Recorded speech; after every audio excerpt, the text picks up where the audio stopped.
Entre el amor y el crimen. Capítulo 1. Sombras de la infancia. La noche era densa, cargada con un silencio opresivo que solo era interrumpido por los pasos apresurados de Sofía. La niña de 8 años corría sin rumbo, sus pies descalzos pateando el polvo del suelo mientras sus lágrimas se mezclaban con la suciedad de su rostro.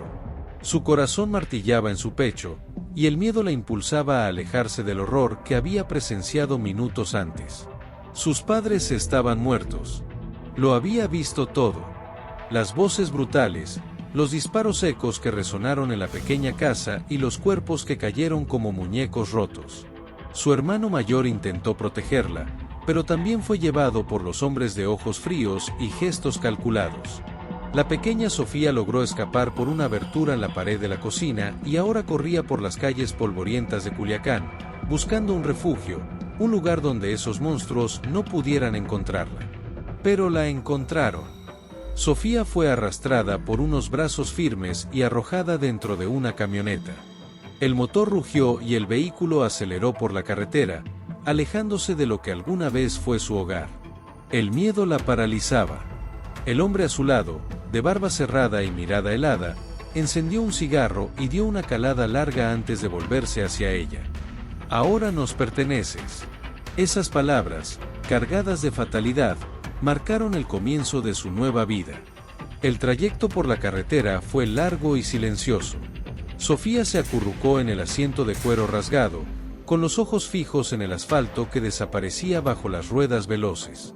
Las luces de los postes pasaban rápidamente, formando sombras grotescas dentro del auto.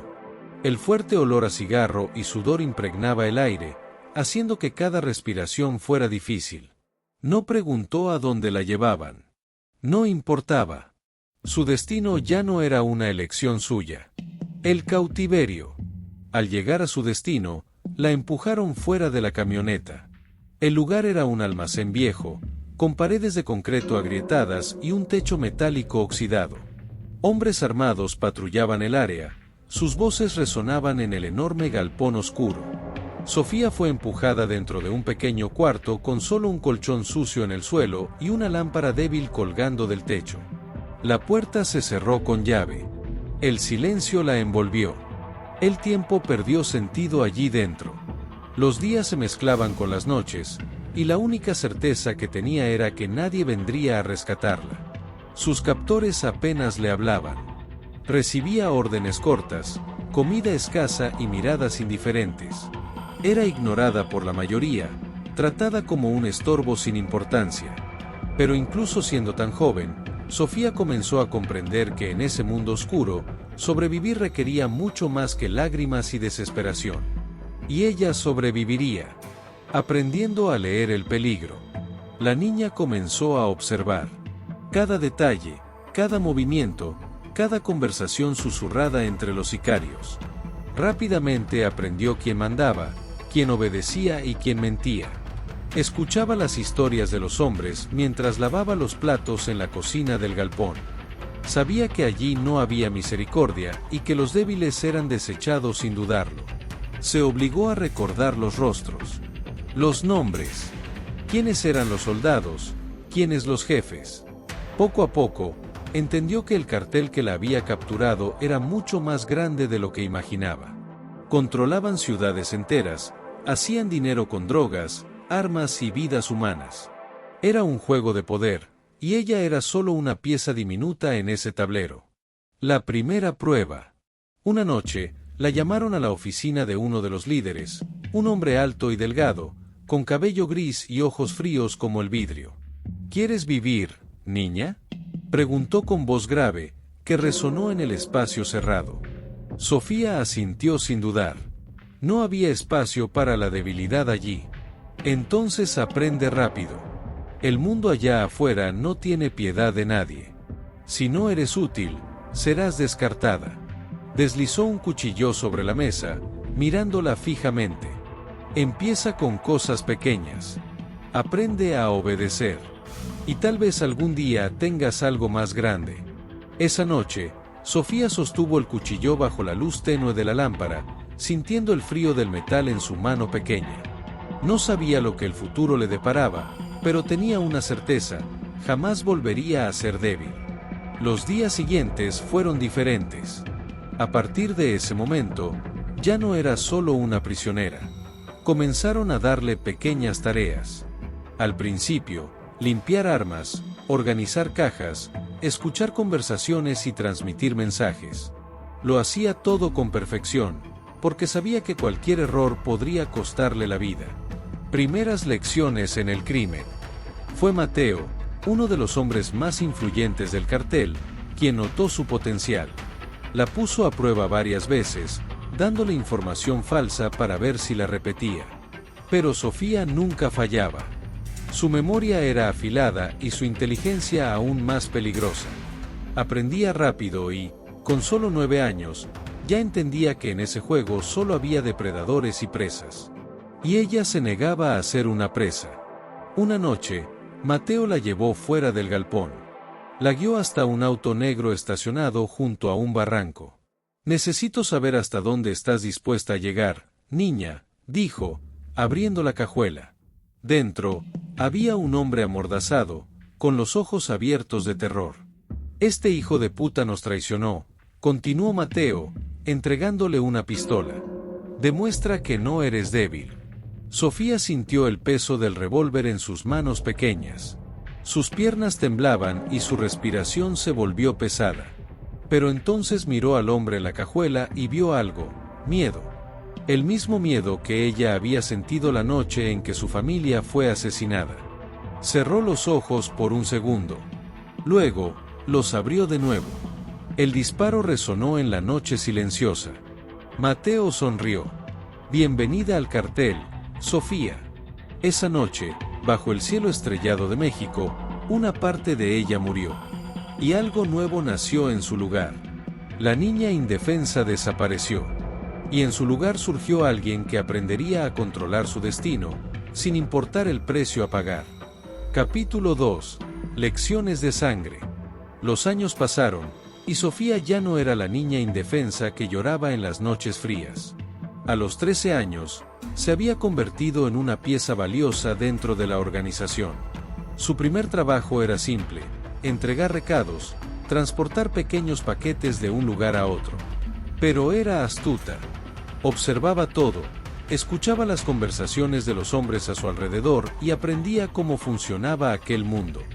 Fue Mateo el tiburón quien vio su potencial. Uno de los generales del cartel, un hombre temido y respetado. Mateo notó algo en Sofía que los demás ignoraban: inteligencia, valentía y un deseo inquebrantable de sobrevivir. Decidió entrenarla. La primera lección fue brutal. Un traidor había sido capturado. Mateo puso un arma en sus manos y le ordenó que apretara el gatillo. Sus dedos temblaban, y el arma le parecía demasiado pesada. Pero sabía que dudar significaba debilidad. Y la debilidad no tenía cabida en aquel mundo. Con un último suspiro tembloroso, apretó el gatillo. El disparo resonó en su mente por noches enteras, pero algo en ella cambió en ese instante. Nunca más temblaría. Aprendiendo a matar. El entrenamiento de Sofía no se limitaba a la violencia. Mateo la llevó a campos de tiro, le enseñó a desarmar y ensamblar armas, a pelear con cuchillos y a no temer la sangre. Ella absorbía todo como una esponja. Cada golpe que recibía la hacía más fuerte, cada corte la volvía más resistente. No tardó en ser asignada a trabajos más importantes. Ahora participaba en negociaciones, vigilaba cargamentos y aprendía el arte de la intimidación. Pero su verdadero talento radicaba en su mente. Sabía cuándo atacar y cuándo esperar. Sabía cómo leer las intenciones de los demás y anticiparse a los movimientos de sus enemigos. El ascenso. A los 16, Sofía ya no era solo una aprendiz. Su nombre comenzaba a ser respetado. Fue ella quien descubrió una red de infiltrados en el cartel, hombres que trabajaban secretamente para un grupo rival. En una sola noche, organizó su ejecución y ganó la confianza de los líderes. Pero la confianza en el cartel era efímera. Siempre había alguien dispuesto a traicionar para subir en la jerarquía. Una noche, alguien intentó matarla. Un sicario se infiltró en su habitación y, con un cuchillo en mano, se lanzó sobre ella. Pero Sofía estaba preparada. Con un movimiento rápido, lo desarmó y, sin dudar, le hundió la hoja en el cuello. Su supervivencia dependía de no dudar. Mateo la encontró cubierta de sangre, con la respiración entrecortada y los ojos fríos como el hielo. «Ahora sí, niña, eres de los nuestros», murmuró él, orgulloso. Un futuro escrito con sangre. Los años dentro del cartel le enseñaron que la lealtad era una moneda volátil. Sofía ascendía, pero con el poder venían los enemigos. Sabía que solo los más fuertes sobrevivían. Su historia no había hecho más que comenzar. Capítulo 3. La ascensión de la reina. A los 18 años, Sofía ya no era solo una pieza en el juego del cártel. Se había convertido en alguien que dictaba las reglas. Su nombre comenzaba a circular entre criminales y autoridades, siempre envuelto en respeto y miedo. Pero su ascenso no vendría sin desafíos. El vacío de poder. Mateo, su mentor y protector, estaba enfermo. Los años de violencia, cigarro y alcohol cobraban su precio. Confiaba en Sofía, pero sabía que su posición dentro del cártel no se mantendría sin una verdadera prueba de fuego. Muchos miembros más antiguos aún la veían como una niña, alguien que, sin la sombra de Mateo, sería fácilmente eliminada. Los ojos desconfiados dentro de la organización no pasaron desapercibidos. Sofía sabía que, para ser reconocida, necesitaba más que la lealtad de Mateo.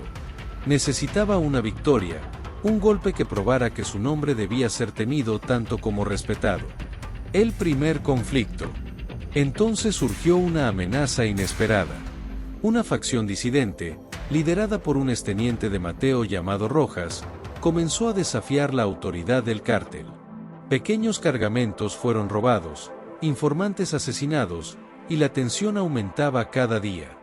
Rojas no solo quería dinero, quería probar que Sofía no era digna de comandar. Mientras los líderes más viejos del cártel dudaban, discutiendo estrategias, Sofía actuó. Planeó una emboscada, atacando a Rojas en su punto más débil. Con información infiltrada, eliminó sus guardias y lo encontró solo. Sin mostrar piedad, terminó con la rebelión de un solo disparo. La consolidación del respeto. La muerte de Rojas consolidó su posición. Los miembros del cártel que antes dudaban de ella, ahora la veían como una líder legítima. El cártel necesitaba a alguien que supiera no solo comandar, sino también proteger sus intereses con manos firmes y decisiones calculadas.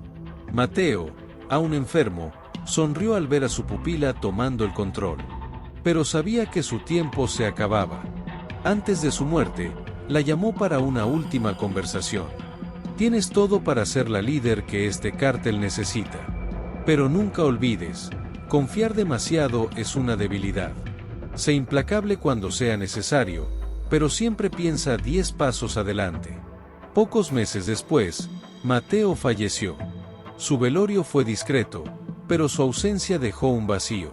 Sofía, sin embargo, no permitió que la fragilidad del momento se convirtiera en un problema.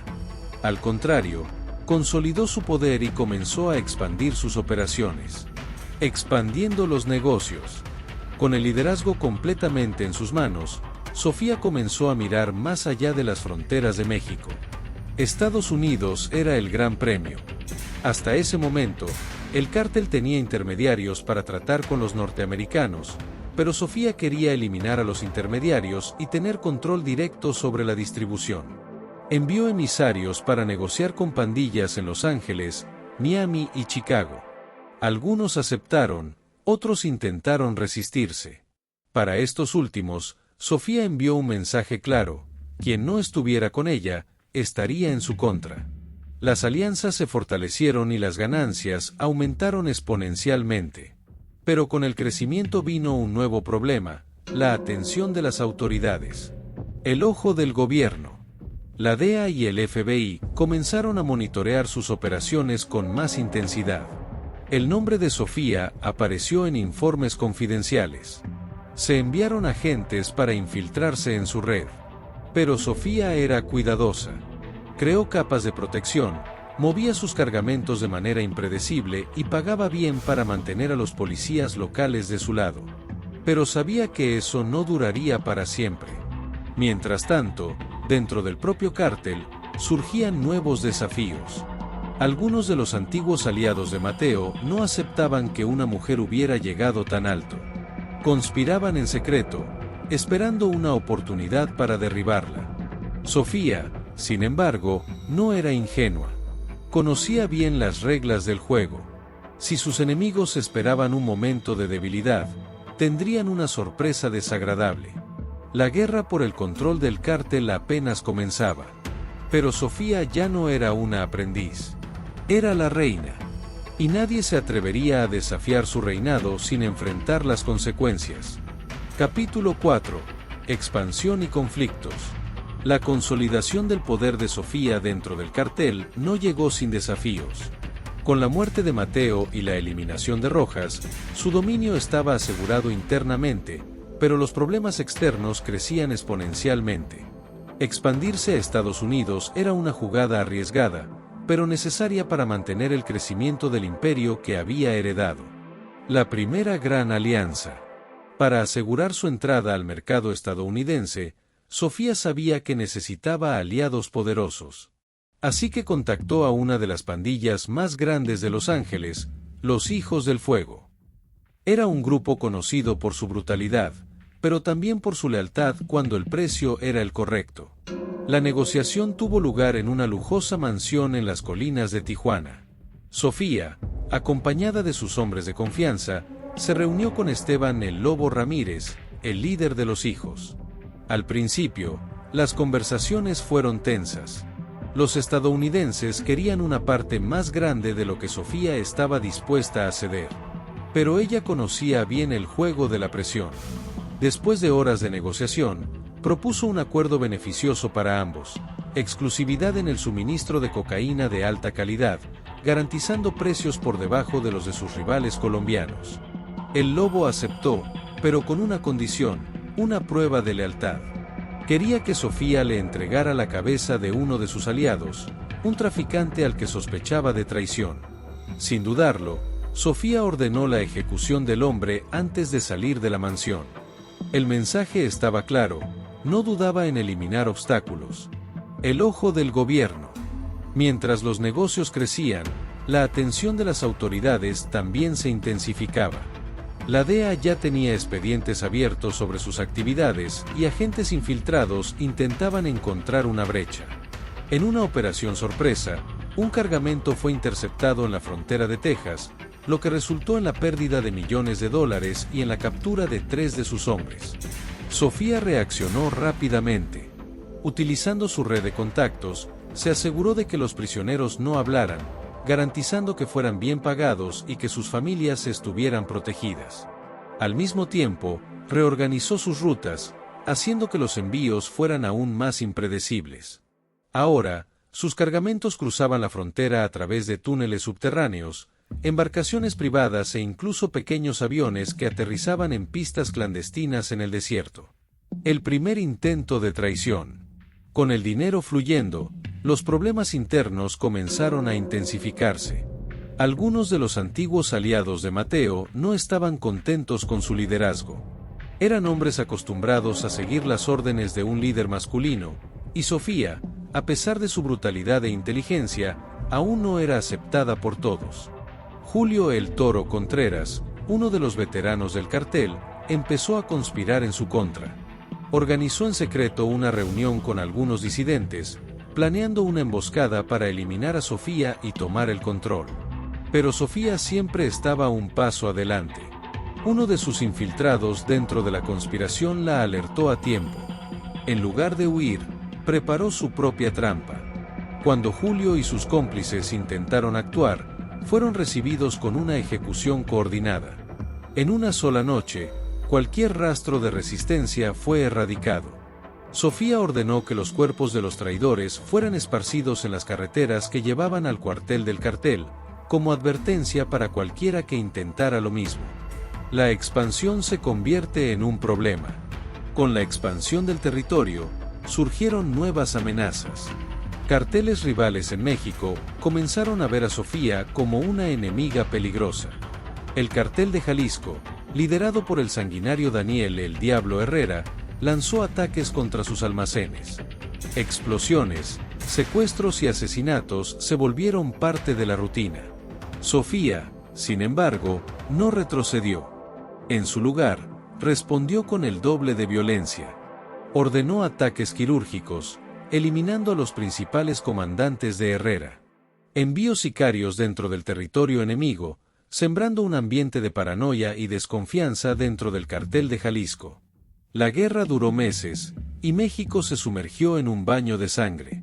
Pero al final, Sofía ganó.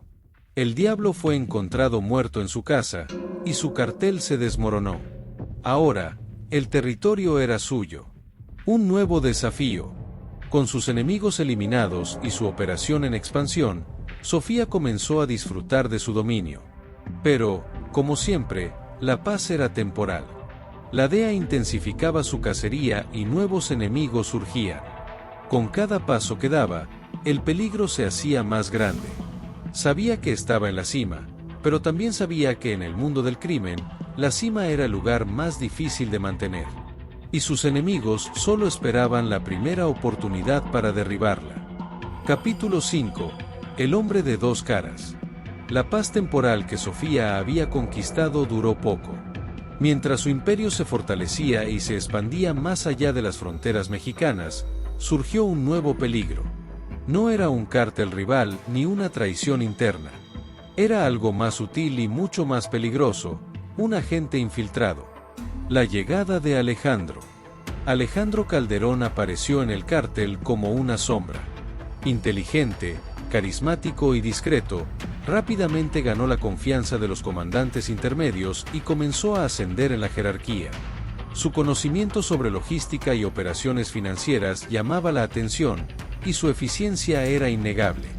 Lo que nadie sabía, aún, era que Alejandro no era un criminal. Era un agente de la DEA encubierto, infiltrado para desmantelar a Sofía y todo lo que ella había construido. Estudió cada uno de sus movimientos antes siquiera de acercarse. Sabía que Sofía no confiaba fácilmente en nadie, así que jugó con paciencia. No intentó impresionarla desde el inicio, pero se destacó sutilmente, volviéndose indispensable en las operaciones. El juego de la confianza. Lo que Alejandro no esperaba era que la propia naturaleza del mundo en el que estaba infiltrado empezara a afectarlo. Al principio, todo era solo un papel que desempeñaba para cumplir su misión. Pero con cada conversación con Sofía, con cada mirada que intercambiaban, algo dentro de él comenzó a cambiar. Se sorprendía admirando su inteligencia, su frialdad y, sobre todo, su capacidad de liderazgo en un mundo dominado por hombres.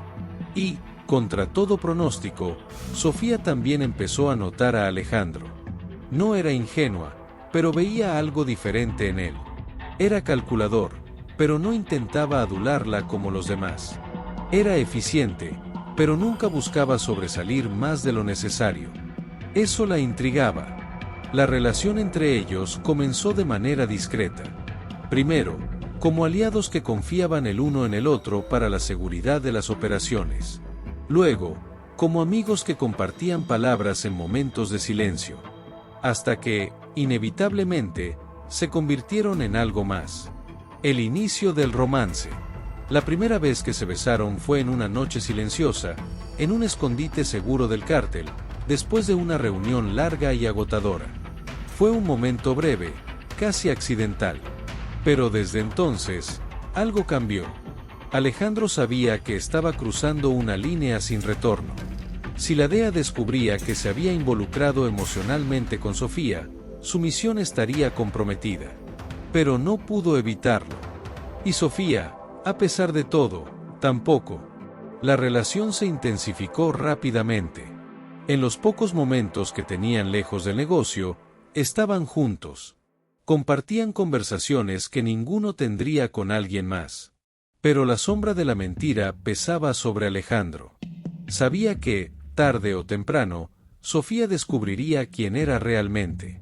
La investigación de la DEA.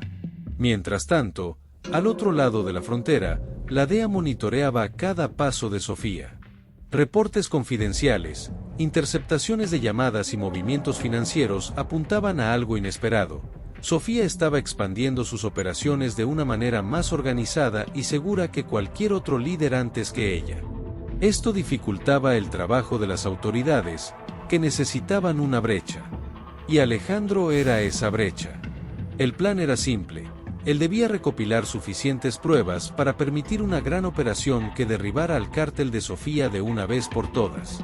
Pero con cada día que pasaba, le resultaba más difícil seguir ese plan. El momento de la revelación. La revelación llegó de la peor manera posible. Sofía ya sospechaba de algo. Siempre había sido una estratega nata y, por más que confiara en Alejandro, no ignoraba su intuición. Comenzó a ponerlo a prueba, observando pequeños detalles que antes pasaban desapercibidos. Hasta que, una noche, encontró documentos en su poder que no deberían estar allí. Archivos, notas, nombres. Todo indicaba que Alejandro estaba recopilando información para alguien. Y ella sabía exactamente para quién.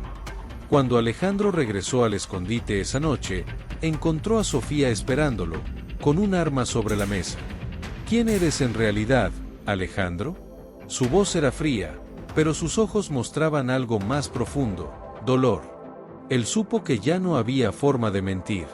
Soy un agente de la DEA, Sofía. Y fui enviado para derribarte. El silencio que siguió fue ensordecedor.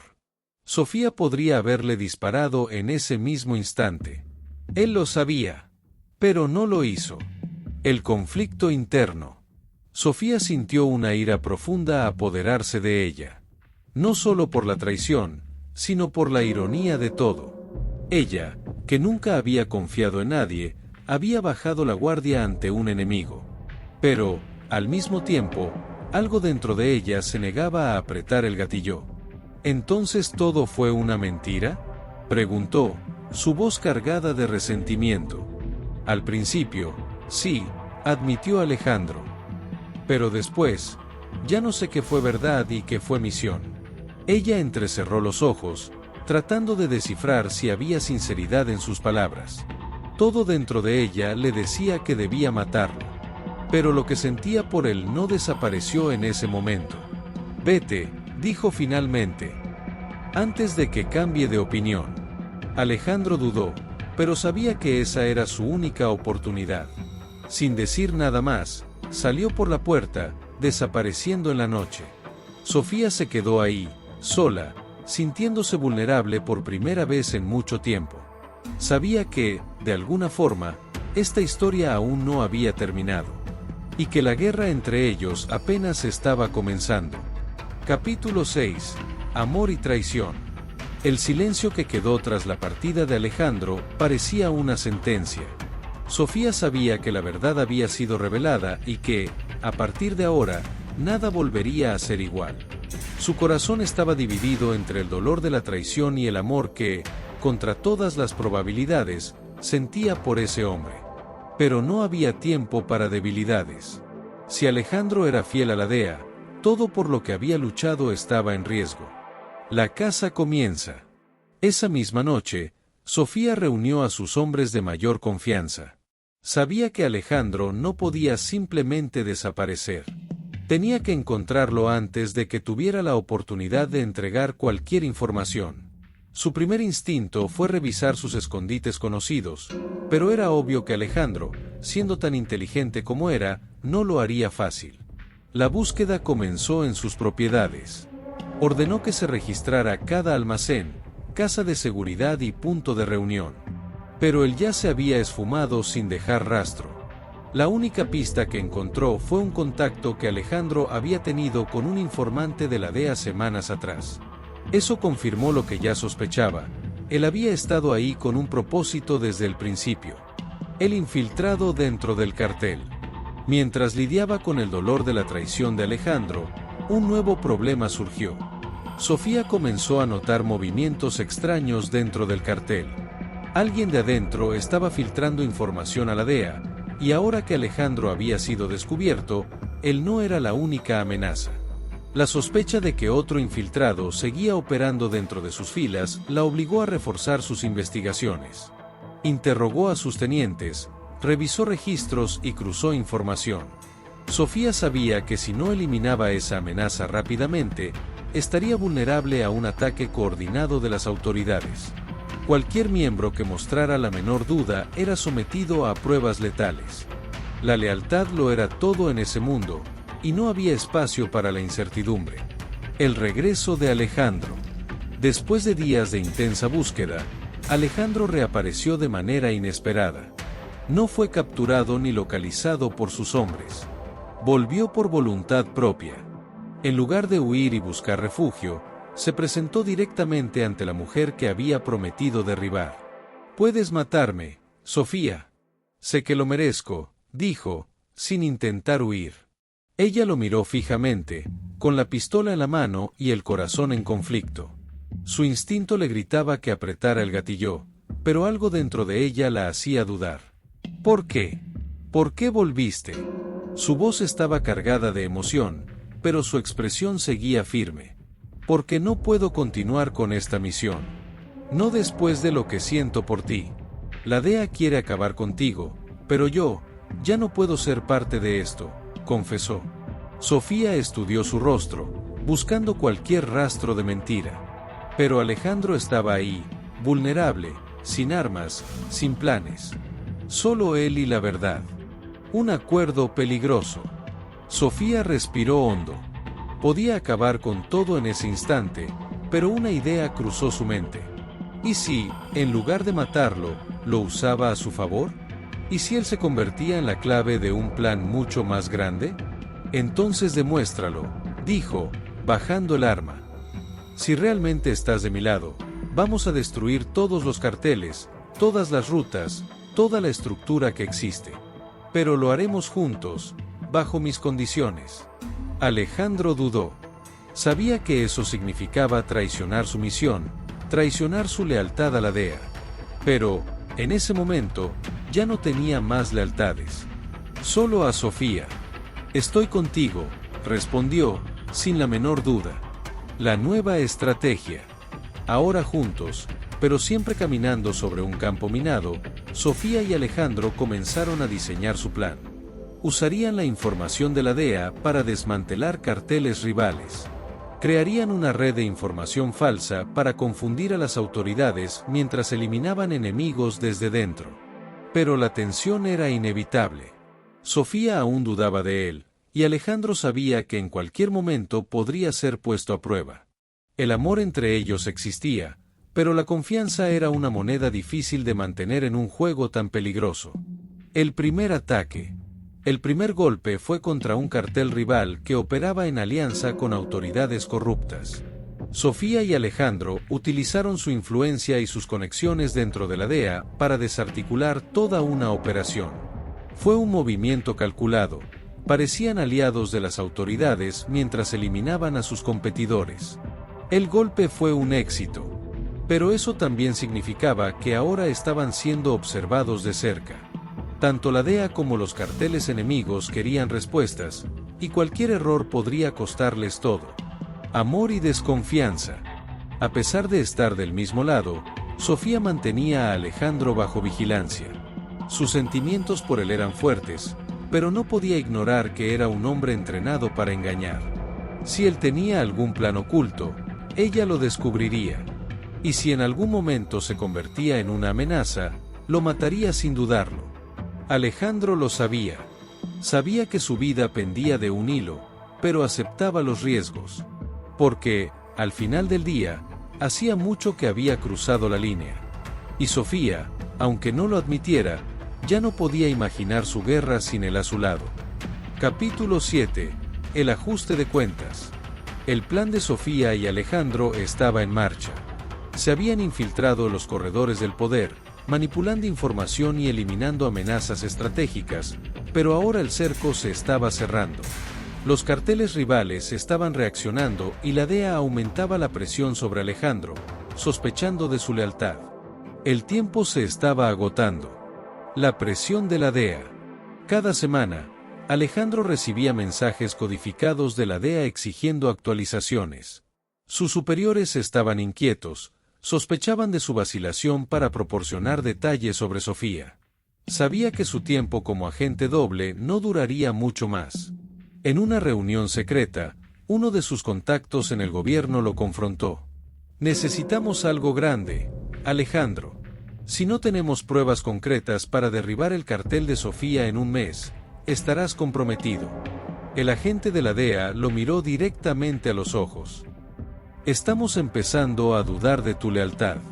Alejandro asintió, pero en su interior sabía que no entregaría a Sofía. Necesitaba una alternativa. Tenía que asegurar un futuro para ambos. El plan final. Sofía, por su parte, ya había previsto esta situación. Con Alejandro bajo vigilancia, comenzó a trazar una jugada arriesgada: entregar el imperio del narcotráfico y desmantelar los carteles, pero manteniéndose libre. El objetivo era simple: volverse intocable. Reunió a sus aliados más cercanos en una reunión secreta y presentó su propuesta. Vamos a entregarlo todo, pero a nuestra manera. Si lo hacemos bien, escaparemos con vida y con el poder suficiente para que nunca más nos persigan. Sus ojos recorrieron los rostros alrededor de la mesa. Algunos quedaron en shock, otros comprendieron el plan de inmediato. Sofía quería negociar con las autoridades, entregar a sus rivales, lavar su dinero y reinventarse. Pero para lograrlo, necesitaban a Alejandro. ¿Puedes hacer que esto suceda?, preguntó, mirándolo directamente. Alejandro respiró hondo y asintió. Sí. Pero será peligroso. Si algo sale mal, estaremos muertos. Sofía esbozó una leve sonrisa. ¿Cuándo no lo hemos estado? El primer movimiento. La primera acción fue entregar un cargamento entero de un cartel rival directamente a la DEA. Usando rutas secretas, Sofía y Alejandro hicieron que pareciera que sus competidores eran responsables de la filtración de información. La operación fue un éxito. En cuestión de días, uno de los carteles más poderosos de México fue desmantelado. Pero eso también tuvo consecuencias. El caos se apoderó del submundo criminal y Sofía sabía que su cabeza tenía precio. Ella y Alejandro necesitaban moverse rápido. La última jugada. La última pieza del plan era la más difícil. Alejandro debía convencer a la DEA de que Sofía estaba cooperando. En un encuentro clandestino con sus superiores, presentó pruebas de que el imperio del crimen se estaba colapsando desde dentro. Si quieren cerrar esto sin una guerra total, denme garantías. Sofía quiere salir de esto con vida. Y yo también. Alejandro mantuvo la compostura, pero su corazón latía con fuerza. El jefe de la DEA lo miró con desconfianza. ¿Y por qué deberíamos confiar en ustedes? Alejandro deslizó un sobre la mesa. Porque ya entregamos 3 operaciones. Y podemos entregar la última. Pero si intentan traicionarnos, desapareceremos. Para siempre. El silencio llenó la habitación. Finalmente, el agente de la DEA suspiró y asintió. Hecho. Pero si algo sale mal, no tendrán a dónde correr. El último adiós. Esa noche, Sofía y Alejandro se encontraron en una terraza, observando las luces de la ciudad a sus pies. La guerra estaba llegando a su fin. Estaban a punto de convertirse en fantasmas, de desaparecer del mundo que habían construido y empezar algo nuevo. ¿Todavía confías en mí?, preguntó Alejandro. Sofía tomó su rostro con suavidad, mirándolo a los ojos. No. Pero te amo. Y eso es suficiente. Se besaron, sabiendo que el amanecer traería una nueva vida. Pero su historia aún no había terminado. Capítulo 8. Renacimiento en el caos. El sol comenzaba a asomarse en el horizonte cuando Sofía y Alejandro dejaron atrás la ciudad que alguna vez dominaron. El pacto con la DEA estaba sellado, pero el riesgo seguía siendo enorme. Ningún cartel caía sin resistencia, y las consecuencias de sus acciones pronto se esparcirían por el submundo del crimen. La fuga peligrosa. Sabían que no podían simplemente desaparecer sin levantar sospechas. Sofía orquestó su propia muerte. En una explosión cuidadosamente planeada en uno de sus escondites, cuerpos irreconocibles fueron colocados para confundir la identificación. Las noticias se esparcieron rápidamente. La temida líder del cartel estaba muerta. Mientras tanto, Alejandro utilizó sus contactos en la DEA para conseguir nuevas identidades. El gobierno estaba dispuesto a cumplir su parte del trato, pero solo si Sofía y Alejandro desaparecían completamente del radar. Ahora eran fantasmas, oficialmente muertos para el mundo. El contraataque de los carteles. La caída del cartel de Sofía creó un vacío de poder. Las facciones rivales comenzaron a enfrentarse brutalmente por el control de las rutas del narcotráfico. Las ejecuciones se hicieron frecuentes, y México se sumió en un caos aún mayor. Algunos de los antiguos aliados de Sofía, creyendo que los había traicionado, juraron venganza. El Cártel de Jalisco, uno de los más poderosos, no aceptó tan fácilmente la narrativa de la muerte de Sofía. Querían pruebas. Querían sangre. El refugio y la paranoia. Sofía y Alejandro se establecieron temporalmente en Argentina, lejos de las sombras de su pasado. Pero incluso en su nuevo hogar, la paranoia nunca los abandonó. Cambiaban de casa constantemente, evitaban rutinas predecibles. Sabían que si los encontraban, no habría una segunda oportunidad. Alejandro intentaba convencerla de que ahora podían vivir en paz, pero Sofía no podía simplemente borrar los años de guerra que había librado. Seguía manteniendo informantes en las calles de México, monitoreando cada movimiento. Fue así como se enteró de que un asesino estaba tras su rastro. El último enfrentamiento. Uno de los antiguos sicarios de Sofía, Ignacio el Silencio, un hombre de pocas palabras y manos letales, descubrió que su antigua jefa seguía con vida. Movido por la venganza y el deseo de restaurar el honor del cartel, siguió sus rastros hasta Buenos Aires. El ataque ocurrió en un café discreto. Alejandro vio la aproximación de Ignacio demasiado tarde. El primer disparo rozó el brazo de Sofía, y entonces todo se convirtió en caos. Alejandro reaccionó rápidamente, sacó su arma y disparó contra el agresor. El enfrentamiento fue corto, brutal. Ignacio cayó al suelo, sin vida. Pero aquel ataque solo significaba una cosa: nunca estarían realmente a salvo. El futuro incierto. Sofía sabía que, mientras estuviera viva, siempre habría alguien dispuesto a encontrarla. Ella y Alejandro podían seguir huyendo para siempre, cambiando de nombre, de país, tratando de dejar atrás el peso de sus crímenes. Pero también sabía que esa no era la forma en que su historia debía terminar. «Podemos seguir corriendo», dijo Alejandro mientras conducían hacia un nuevo escondite. «O podemos acabar con esto de una vez por todas». Sofía miró por la ventana, viendo la ciudad pasar como un borrón. «Ya no quiero huir», respondió con determinación. «Pero si vamos a pelear, será bajo nuestras condiciones». Sabían que solo tenían dos opciones: esconderse para siempre o regresar y eliminar cualquier amenaza que quedara. Y Sofía nunca había sido de las que se esconden. Alejandro apretó el volante, comprendiendo su decisión. Ya habían escapado de la muerte antes. Y ahora, estaban a punto de hacerlo una vez más. El mundo aún creía que Sofía estaba muerta. Pero ella solo estaba esperando el momento adecuado para renacer.